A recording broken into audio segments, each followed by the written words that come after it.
Hey, everybody, this is Matthew Tobe here from Unapologetically Jewish. I want to thank you for joining us here. I have an unbelievable guest to talk to you tonight. This is Miriam Mattova. You've heard all about her over the last little while, the last 2 weeks.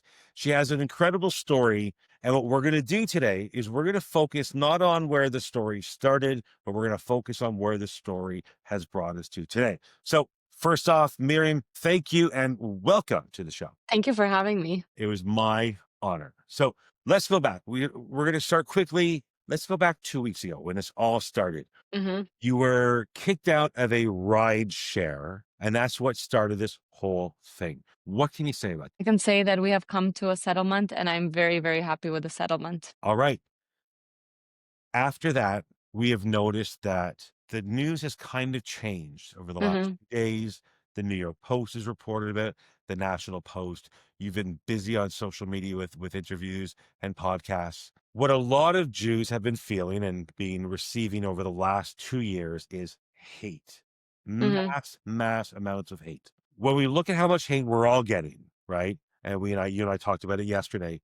I get hate. I get more in the terms of phone calls and visitors at my house, but we all have hate in some way. You and many other people online who, when they stand up for Jews and for solely being Jewish, we get such hate thrown our way. hmm Since the incident happened and you became a global story about this rideshare, what happened since? Where are we taking this now? Because honestly, that's in the past. It's been dealt with. We're good. We're done. We know what happened. You have a whole new mission now. You have a whole hmm new journey to take on. Fill me in. So, as like many individuals like you who publicly advocate for Jewish causes, I received a significant volume of death threats, like online abuse, and it's no joke. It's a bit scary. And I'm actively working to shift the narrative from reaction to prevention because, especially after last week, we saw a couple of incidents, Sydney, US.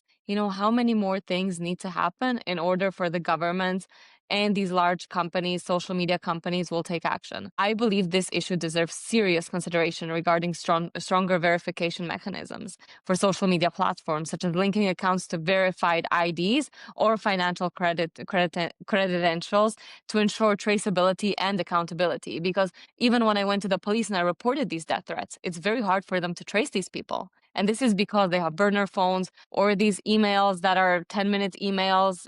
It's very, very hard to trace these people. And I don't know if you know, but Meta has 30 days to get back to the police unit on reporting on these incidents, If which they is, if they even want to share it, they don't yes. have to share that information, which is mind blowing. Yeah.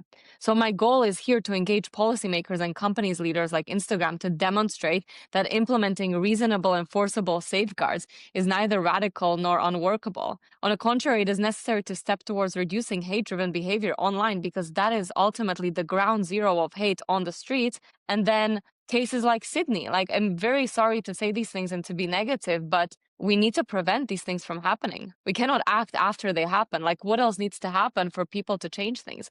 Instagram got invented when 15 years ago, it became popular, or 10 years ago, and we still have the same terms and regulations as 15 years ago. That this cannot be happening, you Well, know? Instagram started off as a much different platform. It's grown to a Yes. platform that's, it's how we share news. It's how we get stories out. It's how my advocacy started. So when we look at some of the things being said, so we can't just say, bad things were being said, and you can say whatever you want here. What were some of these threats you've gotten? So a lot of the threats were regarding my incident and people telling me that the driver should have done much worser things to me. Should have like slit my throat or should have punched me and etc. So it's a bit scary because again, this is giving the power to other drivers to do the same to other Jewish people. And if this will not stop, what will be the result of this? And not only that, but my family is getting attacked and my family has nothing to do with this. And I don't want my family to get involved in these kind of things. So that's So another issue. So we're looking at these threats that have been sent to you where they're online, they're DMs, so that you don't really know who they are or where they're coming from. Or Now, comments. here's what's amazing, and in the comments. Yes, and comments. Okay, so here's what's amazing. Just today, the Toronto Police Service, I'm going to read this here. They arrested somebody, a man, who between October 13th and November 28th, threats were made via social media targeting members of the Muslim community No comment. for public incitement of hatred and 7 counts of uttering threats. This person was arrested today. So we do know the police will go back, and they always say we can, with investigation, we can always arrest them later, which is great. But you went to the police station with these death threats initially. What was the initial thing they told you to do? The initial thing they told me to do is change my username or delete my Instagram account and then change my number. But why do I need to change something? I'm not doing anything wrong. So that's what shocked me, that they, in my opinion, at the first glance, didn't take it that seriously. But after the Sydney attack happened, the police officers kept calling me now in the past 2 days and are checking in on me. So I think after the Sydney incident, they started to take it more, how should I call it, more intensively. They started to look at the incident as a possible threat. But before Sydney, I don't think they took my incident that seriously. And I came there with at least 50 print screens. Like, it wasn't like 1 or 2. It was quite a Right. lot. So when we look at that, and we look at them telling, and I had the same incident last year when I called them up and I spoke to them, and I was told the exact same thing. Well, you don't have to follow them. Like, so telling us to turn away, and yet this person who clearly, if the threats were between the 13th of October and the 25th or 28th of November, and they're arrested on the 18th of December, they were doing an investigation on this person. But yet we were told, just ignore it, look away, or you make the changes. You be the one to either stop saying who you are, stop being who you are. And that's a problem. Now, when it comes to the police and law enforcement, from my understanding, following up with you and in general, stepping up what they're doing, it's because Sydney, Australia in general, has gun laws that are 10 times harsher than ours.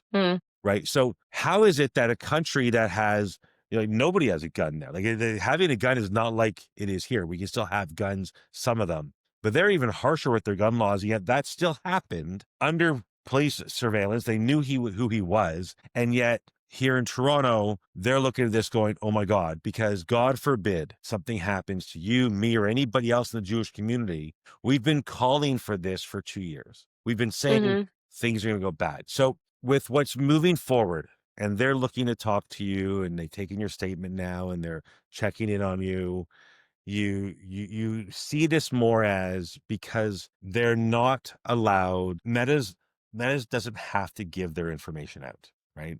They're a private company. So you have 2 issues that I see. One, they have 30 days to get back to the police. That's problem number 1.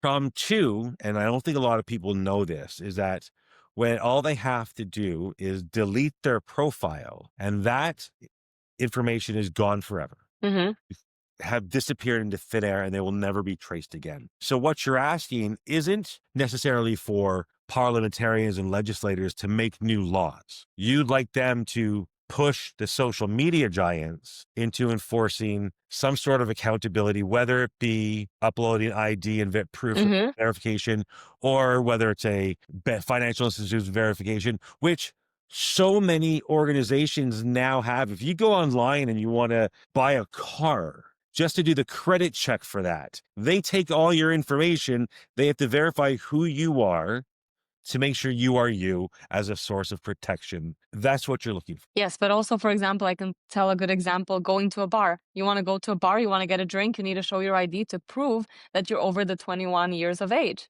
So it's the same thing. You want to go online, you want to have a platform, you want to be able to speak about something. Okay, but do it in your name.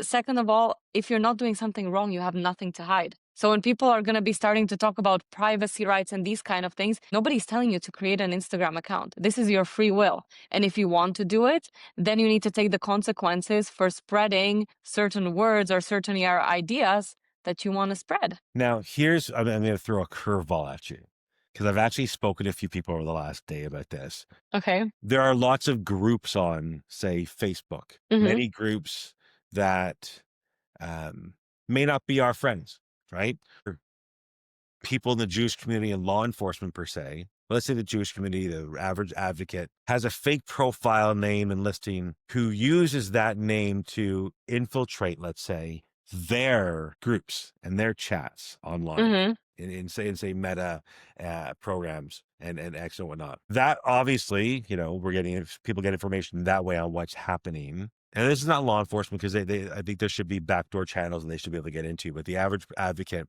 that would essentially stop them from being able to do that. Which in me, I'm okay with that, right? I think law enforcement, if they have the chance to go in there and look at their chats, and they can do it. But for the average person, who's going to go in there and yes, they're going to get information, but what are they going to do with the information? But many people, that might be one of the pushbacks people give, saying, but I can make a fake account and go in there and see what the bad guys are saying. And that takes away our ability. What do you say to that? Again, I will come back to what I was what I was saying before, that even these people that are checking on these other people, why can't they go under their name? You know what I mean? Even me with the incidents that happened to me, I put my face out there, I put my name out there. I have nothing to hide because I know I didn't do anything wrong. If I would be lying or would be saying something that's not true, then I would have a problem with doing this because I can be legally taken accountable for my words. Which is the biggest thing. And like I said, with what I say and what I do, I know I push the boundaries a lot. I mean, during the election, I had a member of parliament who, from a different party that I um, didn't like what I was saying. And I was sent a cease and desist letter because I'm me and I will always own who I am. I said nothing wrong and she lost, which she should have lost. But I think if we're going to say it, I really truly believe we have to be who we are. Mm-hmm. If you actually want to stand up and say something vile, be you to say it. So so you can trace it back. So let me ask you, the things that were said, many of them horrible, many of them disgusting, and the rest of them just downright vile. How do you feel? I feel violated a little bit, to be honest with you, because they're attacking my persona, and I didn't do anything wrong. Going back to the same thing over and over again, and you know, it's a little bit leaning into my privacy and my private life, and it's scary. Second of all, because of like the Sydney attack, and that's what I'm saying. Like this is ground zero is online hate. So where is this going to stem into? Well, that's it. The online hates. But then we have other areas where, parliamentarians have tried to put into place online hate bills Hmm. that will arrest people for what they said that are offensive, not necessarily a death threat or a violent phrase. Hmm. So the online hate stuff there has to be a hard line definition of what is online hate. Let's be honest. Somebody posting "fuck the Jews" isn't really hate. It's not nice. It's bad. As opposed to, you know, you should, if I ever see you, I'll slit your throat. Hmm. Yeah, Right? so there it's a completely different extreme, but I want to say one good example. I don't want to talk about this a lot, but what happened 9/11? After 9/11, within minutes, not minutes, hours, all the border checks changed. The when you got into a plane, border security completely changed how they were checking people, no liquids, no anything. So we have these hate incidents online that are leading to attacks like in Sydney, but nothing is changing. Like, what needs to happen for this to change? Does it have to be as big as 9/11 for policymakers to change online hate, which is the ground zero for all these attacks? That's what I'm asking. Like, what has to happen? Like, how And bad it does it should have be to get? immediate. So if you saw in England just yesterday, the Manchester police and the Greater London police said flat out, based on the attack in Sydney, phrases like "from the river to the sea," Mm-hmm. globalize the intifada, they are not going to be allowed openly the way they were because they now see what it leads to. Again, something that you, me, and probably every Jew since October 7th has been saying, right? But it took a mass casualty event in a country that really is so straight. Have you been to Australia?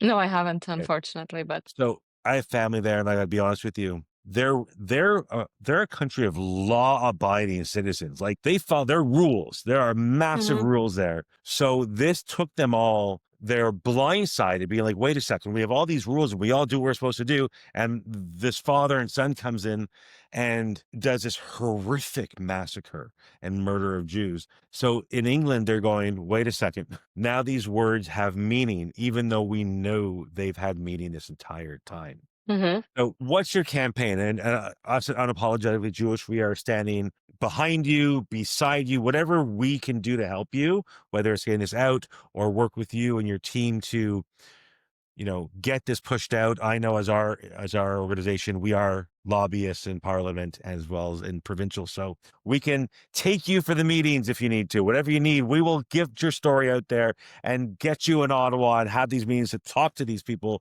to say, Hmm. how do we get the parliamentarians not to make new laws, but to pressure the social media giants to say, you need as a whole globally to put in some boundaries and barriers to protect people, because again, all I have to do is delete my fake profile and I'm gone. Again, I'm going to come back to the Sydney example. So, what we've seen in Sydney also proves how quickly change can happen when government and institutions decide to act. Australia moved decisively to introduce laws restricting children access to social media, recognizing the very real harms these platforms can cause when left unregulated. Whether one agrees with every detail of the policy or not, it demonstrates that regulation and action is possible. We don't have to wait for the companies to do it, the governments can. And that, when it is political will, meaningful safeguard can be implemented very fast and swiftly. That raises a difficult but necessary question: how many more people need to live in fear,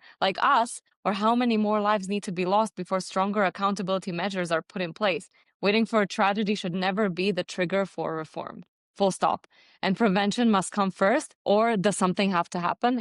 Is Toronto the next Sydney? I don't want to scare people, but after the Sydney attack, I think things need to change. Well, we found out yesterday that there's a credible threat to the Jewish community in Toronto. Hmm. What's scary is that information didn't come public until after Sydney happened. Yet that report wasn't finalized yesterday afternoon. They've had Hmm. that report for a while, but they've kept it to themselves. What have they done? Have these protests been shut down? Has online hate, other than this, again, this one guy who was arrested for saying bad things and threatening Muslims, when you and I get threats like you wouldn't believe, there kind of proves now that there's that kind of two-tiered policing, that double standard. Hmm. If we have, and here's a challenge. Yes, we can have new laws, but they have to be enforced. So pushing that there has to be a verification system. The challenge is that I see it has to be bigger, as we learned from the Elon Musk opening up the X documents, that, where people are living, right? All the Gazan press staff who are living in like Poland, right? Hmm. I know. Yeah. So, which then also changes, but we need a bigger. I think the push has to be from 1, 2, 3 countries to say to these mega corporations, it has to be a global thing. If you want to get online, you have to give some sort of Verification. verification of something, right? Because I know when I've fought in the past, when I had to fight for something through Instagram, I then had they said to me, well, you're going to have to upload your driver's license or your passport to prove you. But how do you know? Because you didn't have that in the first place. But in order Hmm. for me to fight for something, I had to give it all. So they do have that system in the back end, but at the very last resort, when it should be the first resort. I completely agree with you. Also, I want to say another thing. It's very important if people receive death threats like me. Of course, it's deeply disturbing, but it's not something anyone should accept as like a part-time job, or how I should say it, or for speaking out. Like, it affects you emotionally, psychologically, and it forces you to become more cautious in your daily life. That's what I said even for National Post. Like, I go around, and just making sure that, there's nobody around me, there's nobody following me. Like, I don't want this to be my new norm. Like, I really don't. That's the new norm for a lot of us, and it never should be the new norm. So when people get a death threat online, should they go to the police right away? Yes, they should, because I think that there needs to be filed an official complaint from the person, because God forbid something happens, then they have already filed it and they have it already on file. So I think, yes, it is very important for everybody to report these things to the police, because if the police do not know about it, they cannot even act to help that person, even though their hands are tied, but at least they're checking in on the people, and at least they're aware of the surroundings and of the situation of the purpose. I would say this: screenshot, screenshot, screenshot. If you get a death threat, screenshot it with the user's handle right there Hmm. and take that to the police right away. If Yes. you call, they have up to, because they're busy, they may not come to you for 72 hours. Hmm. So go into the police, I would say, show them right away fill out the form. They probably will, they'll send it to hate crimes. Hate crimes will probably get back to you the next day.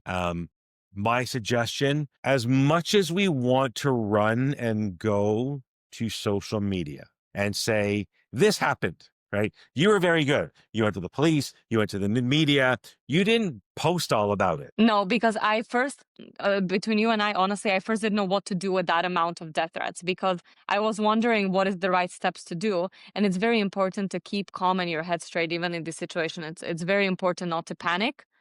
Because that doesn't serve anybody justice. And it's very important to do the right steps, exactly how you and I said. Go to the police, screenshot everything, and then leave it up to the police because you as a person cannot do anything about it. And We it could can't. just hurt you in the future. And in this world of social media, especially for Jews, I know we want to put it out there, say, this happened to me, look, and you'll tag them or this, that. If they're sending you death threats, they're already following you. They're already seeing you. They're going to follow up. If they see that you've called them out or you share that screenshot with social media, it gives them the ability to delete that account. And like I said before, once that account is deleted, they're gone. And Facebook has Meta has a fine timeline that they can look into it. I think it's 5 days and then it's like fully purged from their system. So this 30-day thing is pointless, right? So my suggestion, if somebody gets a death threat or a violent threat, screenshot it, make sure you have their username, take it to the police, get it right away, print up copies if you can. The police are very good at giving you a portal so you can upload the images to the portal. But even after that's done, don't take it online. As much as you might want to get the community riled up that this happened, don't. Not until the police have been able to ascertain what happened and get the information from Meta, or even if they go on to their social media profile, they'll be able to see it. So it could just be a death threat. And that death threat, when they pull up their social media account, they may have more things on there that are incites to violence or to hate. And we got to remember, much like their DMs where they, are hidden from who they really are, their stories, which is where they post a lot of horrific things. Stories disappear after 24 hours. And when the story disappears, they're actually gone. So I believe Meta has up to 72 hours, but they're gone. So my suggestion, like you did, and it was more for you not knowing what to do. And I know you shared a few of them with me last week, which is crazy. Yeah. I sat there going like, oh my God, horrific. I think what a lot of people, I know a lot of women get this where we talked about it yesterday, sexual violent threats. But you got it wasn't just sexual violence. You got everything. I got covered, yeah, from my family to me to everything. I got the full scope. But again, what they want to do is they want me to be scared and they want me to not talk about this. And one more thing, which is very important that I want to say is I do not want to play the victim role in this. I'm not a victim. No, I'm you just never were a speaking. victim. Yes, but a lot of people try to portray you in that way or tell you that they're sorry for what happened. Yes, it's not fun to go through these things, but I am not a victim. I will never be a victim, and it's very important to stand up for our community and to not be silenced. That's my main mission in this. So you are by far as unapologetically Jewish as you can get right now, because with what happened to start this whole part of your journey, I'll say 2 weeks ago to now, standing up is one of the biggest things. I think being proud for our community. Right now, we're in the middle of Hanukkah. Hanukkah is literally, it's not just the whole light over darkness, which is great, the candles. Really, the story of Hanukkah was Jews saying, no, we're not going to hide. We're not going to disappear into Greek society, never to be seen as Jews again. So eventually the Jews would die out. We're standing up. You stood up. You took a very big chance, because I even read an article the other day where somebody said that the article was that another couple, I believe, was kicked out of a ride share back in January. It's a year ago. They talked about it now because of your story, which is so empowering, but we need to know not to wait, right? We keep on saying this. If you see something, say something. I sound like with my kids were little toddlers. If you see it, say it. But really, if something happens, you have to be open and you need to go with everything you've got to the police. And then the hardest part, like I keep on saying, is sitting back and letting them do it. Do the work, yeah. They have to. You know what I mean? That's why we pay taxes, for them to make sure that we are safe. And It's very important because people ask me why I'm doing all of this, and I come back always to my grandmother's story because she's a concentration camp survivor. And, I always asked her, why did they let that happen? Why did the Jewish people let it go that far? And my grandmother said, because everybody was silent. Everybody was just saying, oh, it's just this, it's just that, everything's going to be okay. It's just a small incident. But all these small incidents lead up to something much bigger. And that's why it's very important to speak up.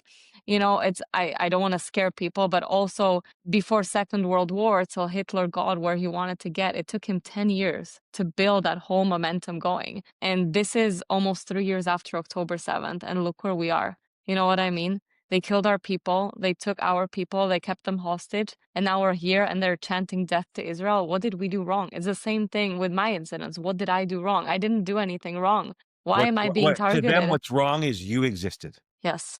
And that's the fight we have. We have to remember this is the fight we're at now, but we also look at, you know, praying in front of churches, shutting down gospel Mm-hmm. country singers. Like, this is a war on all fronts. It's not Mm-hmm. a war against Jews. We just happen to be the The one first. everybody goes after first. Right? Mm-hmm. I remember when first started people, started taking mezuzahs off their doors out of fear. Just a week ago, I was at that seniors building, putting them back on to Mm-hmm. make sure those ones were ripped down would be visible. And I said to the police, they said, can you wait a couple of days so we can finish our investigation? I said, a few days. I said, yeah, by Wednesday, Thursday. I said, you've got 2 hours because these people went to bed with the mezuzah last night. They're going to go to bed with the mezuzah tonight if they want it. And we have to be that vocal, that proud, and stand up that hard to say no more, right? Forget Mm-hmm. this never again is now, just no more. We're done. And that's exactly what you did when you brought your story forward and you took it across the board. You took it everywhere you could. And then it's morphed into this, which I think is the bigger problem. Yes. The hate online is the bigger problem. And the openness of commenting openly on your account. It's the ground zero of all the hate and radicalization that has been happening for years already before all of these people are going to the streets. Like, this was them giving them power and giving them courage and telling them that there are no consequences if you speak against the Jewish people or in general if you talk about hate. There are no consequences. Because even if the police arrest somebody, they're out on bail within 24 or 48 hours. So that's another problem that we have within the system, that even though these people can be traced or tracked, what after? What do we do after with these people? We let them go again in 48 hours and they laugh in our faces. They know that there are no consequences for them. And this needs to be stopped. But again, it needs to be stopped from ground zero. So from the online platforms. So they lose their power and they start to see that, yes, this can become a problem for them if they Yeah. start to do these kind of things. If you say hateful things, if you say violent things, if you make death threats, you lose your voice. You don't get to continue to do it. Mm-hmm. And they feel emboldened because social media gives them the ability. Listen, what's your next steps? We're doing the gamut of talking about it. Again, I'm offering you whatever you need. We are here for you. I'm in Ottawa 3 days a week, every week throughout February, talking to parliamentarians. So, Mm-hmm. um, any way we can help you here at Unapologetically Jewish, we will. What do you see going forward? We know what you want to do. Have you thought about the steps for it? Like, where do you really want to take this? I know you want to make a splash, as you should. So, because it affected my life personally, so for me, this is a personal problem as well. And that's why it's very important to stop it. And especially even because of my family. Like, my grandmother that survived the concentration camp is now getting attacked. Like, I'm very sad to see this. It's one thing attacking me, but attacking my grandmother, it hurts me. It hurts me personally. And I want to make a change in this, especially. And I met Elisha Rabbi this week, and I was very lucky to talk with him. And I asked him, I was like, what can we do? Like, and he told me, don't take your kippas off. Don't take your Stars of David off. Be loud and proud and put the menorahs in your window so that everybody sees that you're Jewish. And this really touched me because it is true. People need to be loud and proud, and we need to tell them we're not going anywhere. We never did, and Absolutely. we never will. Absolutely. I'm going to end it with that because that is the most powerful thing we can give. Um, Miriam, thank you so much. This is amazing. Thank you. Miriam, thank you so much. Is there anything else you want to say before we hang up? No, I think I said everything that I wanted All to. right. Thank you. Thank you so much for joining us here. This is Miriam Mattova and Matthew Toe for Unapologetically Jewish. As always, she's going to need your help and support to run what we're doing in Ottawa as well as in Toronto. If you're able to donate to Unapologetically Jewish, please feel free. All the support we have is what we can get from you guys to continue doing the work we do. And I want to thank all of you for supporting Miriam because I've been seeing the post. You've got not just a community, you have a global community standing Mm, behind you, and we're so proud of you. Thank you so much. Means a lot. Thank you. Okay, great.